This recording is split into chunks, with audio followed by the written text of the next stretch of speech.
It's a cool feature. This is one little issue I've got with this car, but I do like it as an upgrade. I feel quite confident driving off-road. Is this a more practical and better value version of the Ford Ranger Raptor? Should you cancel that Raptor order and instead get one of these? This is the Ford Ranger Tremor, and it's a new off-road version in the Ford Ranger lineup. You get some really cool upgrades for off-road performance, but it still keeps a big payload and good towing capacity. So it's a really interesting model, I think. Let's have a closer look.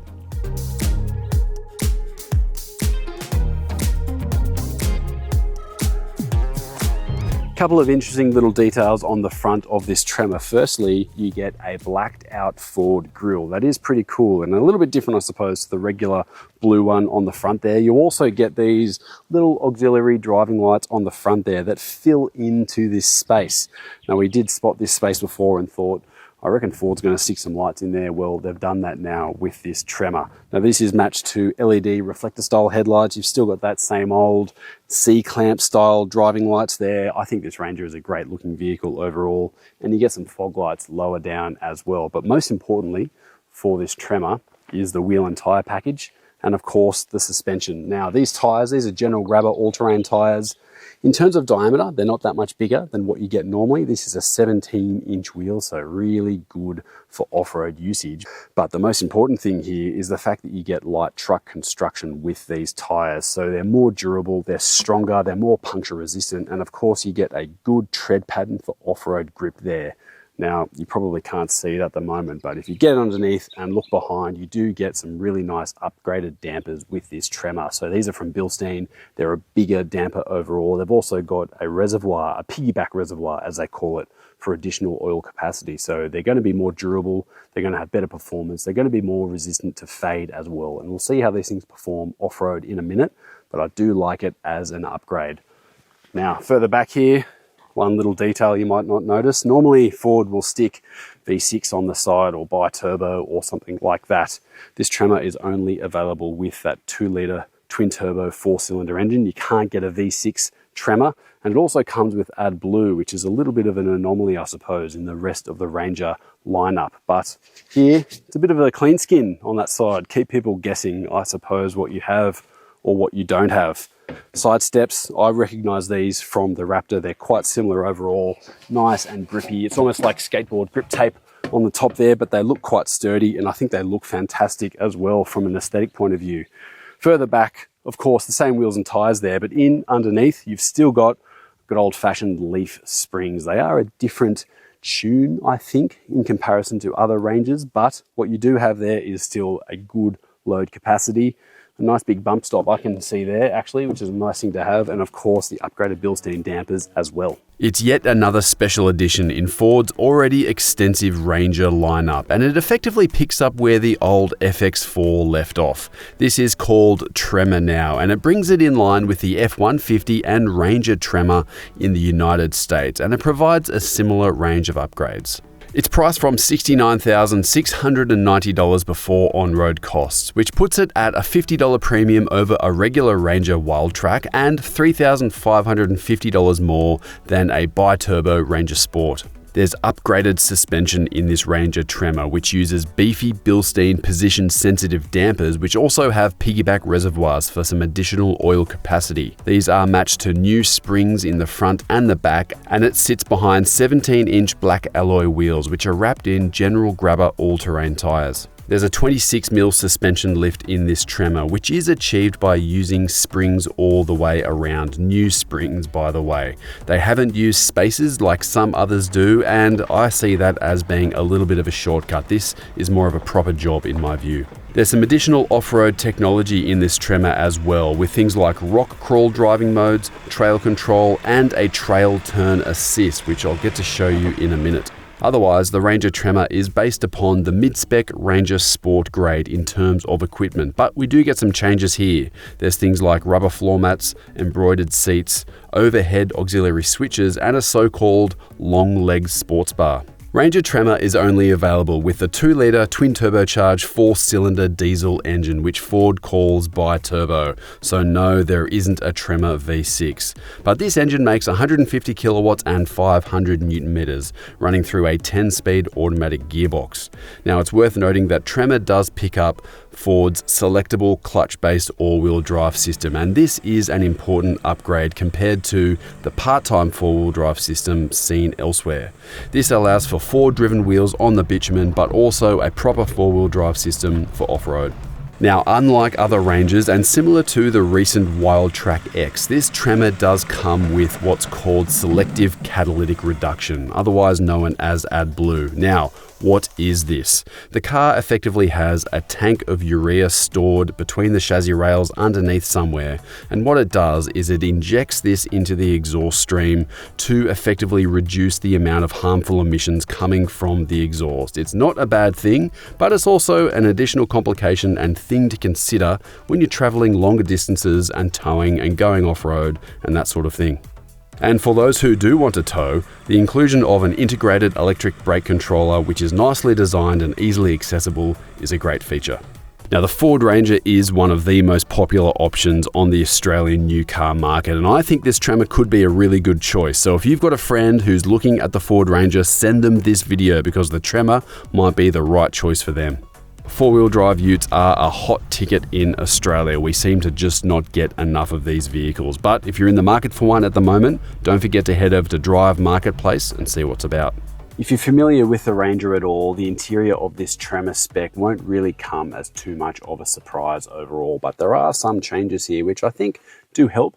Some things like the seats, I mean, they do have some different materials around the place. You've also got obviously the Tremor embroidery there, so you don't forget the trim level that you bought. But these seats otherwise, like most other Rangers, they are quite comfortable, fairly broad as well. They've got a nice balance of bolstering and that sort of thing. And in terms of adjustment overall, they do feel pretty good. We've just got the basic set of adjustment here. We don't have the same sort of thing that you get with a Platinum or a Raptor or something like that. But you've got tilt and reach adjustment through the steering column.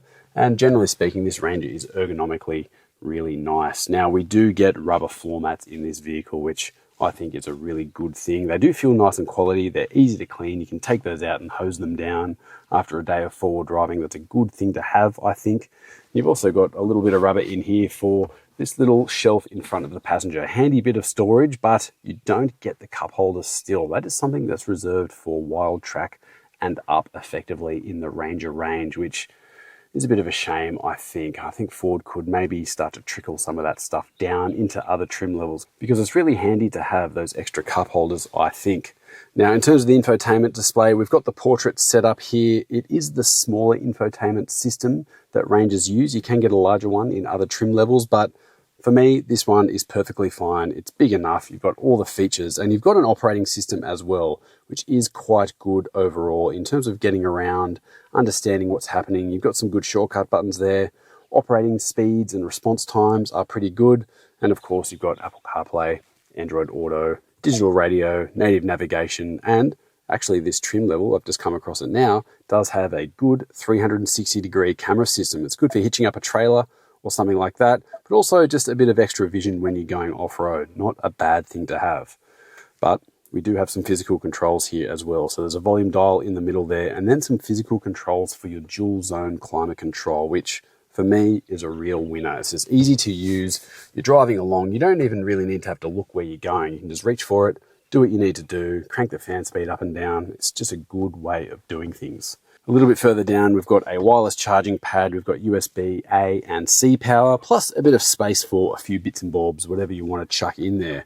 Another slot here. Ford gives us a little hint actually inside that's pretty good for a packet of chips, hot chips, takeaway chips, plus 2 cup holders there, and a pretty big center console as well. It's filled up with sandwiches for our lunch at the moment, but it is a good size. One thing you might not notice on first glance, something Ford has done to, I suppose, sweeten the deal of this Ranger Tremor a little bit, are these auxiliary switches up here. It's kind of like the Ineos Grenadier, but this vehicle is certainly not as expensive. These are all auxiliary rocker switches. So if you're planning on doing some modifications, you want to put on some driving lights, you want to put in a UHF radio, and you want to use these, this is actually a nice, neat setup for all of those modifications that you want to do in the future. And it is an expensive option otherwise, so not a bad thing to have. This Ranger Tremor, it continues on a lot of the strengths that the Ranger inherently has. It's really nice inside, it's well laid out, and it's thoughtful. This might be one of the more expensive utes on the market, but you do get a sense of quality in terms of the execution and the design, I think. Now, I'm just over 1.8 meters tall, or just under 6 foot in the old money. This is my driving position up front. I do sit relatively close to the steering wheel, but as you can see here, I've got plenty of room left over in terms of space for my knees and my feet as well. And even if you are quite tall, you can kind of tuck your knees into this design of the seat here where the mat pocket is. It just gives you a little bit of extra space, which is handy if you're taller. But otherwise, this seating position in the back here is quite comfortable for a ute. You can get fairly comfortable with the backrest there. In terms of the rake, you've got good vision and that sort of thing going on. This is pretty good as far as utes go. You've got air vents in the back here as well, and 12 volt power. No USB, I suppose, but you could just throw a USB adapter in there if you need it. There's plenty of room for bottles in the doors and that sort of thing. And also, this is one little issue I've got with this car. You've got a pop down armrest with cup holders in here, but you've got to really give that a tug to open it. And I reckon, that's going to break after a while, this little thing here. It's under a fair amount of stress, but one very small issue, I suppose. You still got cup holders there. This second row is one of the best in this segment, just in terms of space and ergonomics. And that's the same case, I think, for just about every Ranger in the range. Now, the first thing to talk about in terms of the tub of this Ranger is that the tailgate is lockable. So lock the car, this is now locked. Obviously this one's completely open at the moment, so it doesn't really help this car, but if you stick a canopy on the back or a tonneau cover or a roller slide or something like that, you can keep this tub relatively secure, and not all utes have a locking tailgate. So check on that if you need it. Now, unlock, open it up. This is not particularly light, but not heavy either in terms of the weighting, and you do have a drop-in tub liner here. Perhaps not as quality as the spray-in tub liner that Ford sometimes uses, but this does look and feel pretty good overall. Now, this Tremor does get some adjustable tie-down points as well, something that the Nissan Navara has in some ranges, but this one's a little bit easy to use because you simply pop this bit out here and you can then slide it around to different areas. It's a little bit modular and really handy if you're going to put taller things in the back here and you need some spots to tie down. If you need lower tie down points, you've actually got 6 down low here. So 2 tucked in the back corner here, 2 up the front, and then 2 in the middle again. So plenty of tie down points here, nice and usable and ready for work as well with this tub liner. Plus you've got a nice weatherproof 12 volt power outlet in the corner there.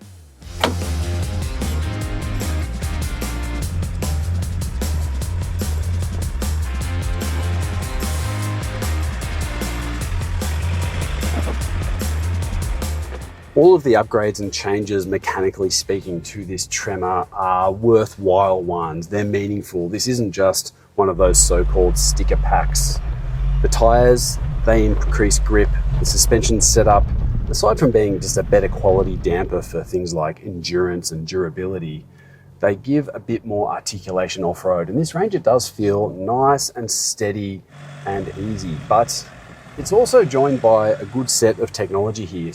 We've got the off-road driving mode, rock crawl, selected at the moment. That turns on the rear diff lock automatically, and it does give you the ability to crawl nice and slowly. I've got plenty of control here through the accelerator pedal. The gearbox isn't making any weird decisions either. There's a lot of capability here that's nice and easy to access. So even though this is one of the bigger and one of the heavier four-wheel drive utes in the segment, I can crawl nice and slow. The wheels are scrabbling a little bit from time to time. These are a light truck tyre, don't forget, so they are stiffer in the sidewall and you can air them down a little bit lower. They'll actually appreciate being aired down a fair bit lower than a regular road tyre. But at the moment, shifting around there a bit at the moment, just keep nice steady throttle inputs, finds a bit of grip and it goes forward. Is it as good as a Ranger Raptor off-road? It's better than a regular Ranger, definitely, but a Raptor is still in a league of its own completely. But this does plug that gap in between quite nicely, I think. Plus, you've got some cool off-road technology like this trail turn assistance here. So if I go full lock at the moment, come up to a tight turn off-road, that inside wheel there is braking, and it's a little bit jerky and rough, and it's probably hard on your brakes, it's hard on your tires. I can squeeze past that tree and keep going. It's a cool feature. It genuinely does work. Now, another piece of technology worth talking about in this Ranger is trail control, which is a new thing for most Ranger specifications, and it's effectively like an off-road cruise control. You've got downhill assistance, which I can turn on at the moment. What you can then do is control your speed via buttons on the steering wheel here. It's a really cool feature. It is nicely tuned as well, and it gives the ability to crawl as slow as possible where you need. But this now works not just as a downhill function, but it'll actually apply throttle and it'll get you up hills. I did find the limit of capability there at one stage a little bit earlier. You can't do absolutely everything with it, but for an amateur off-roader, it is a handy bit of technology to have. Crawling nice and slowly. Good control through the pedal, through the brakes. I do feel quite confident driving this car off-road. And probably the icing on the cake after all of that is the camera system. You've got good vision through there. The quality of the image is quite good as well. That's almost just like keeping an eye on that tree or where that rut is in front of you. When it disappears in front of the bonnet, you can just keep an eye on things a little bit more nicely to see what's going on. But all in all, this Ranger, this Tremor, I should say, takes a Ranger, which is a good thing off-road, and it makes it quite noticeably better in just about every respect. And when you think about the fact that this maintains a good payload and a good towing capacity, no, you can't get the V6, unfortunately, but this could be the sweet spot for a lot of people who perhaps don't want or need the excess and the compromise that comes with a Raptor.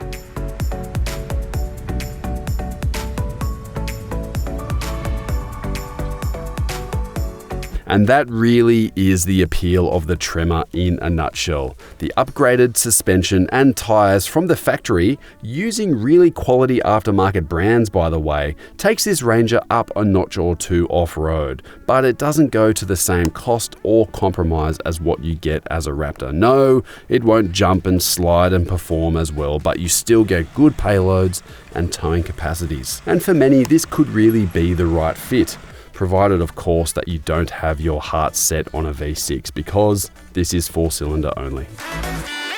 But if you want to go full send with a Ranger Raptor, watch us go full send with the Ranger Raptor in this video review up here. I pretty much every chance I get to reference this video, I will do it, because I had a lot of fun doing it. It was a great time, and I think it's pretty good content as well. So have a look at that video for sure.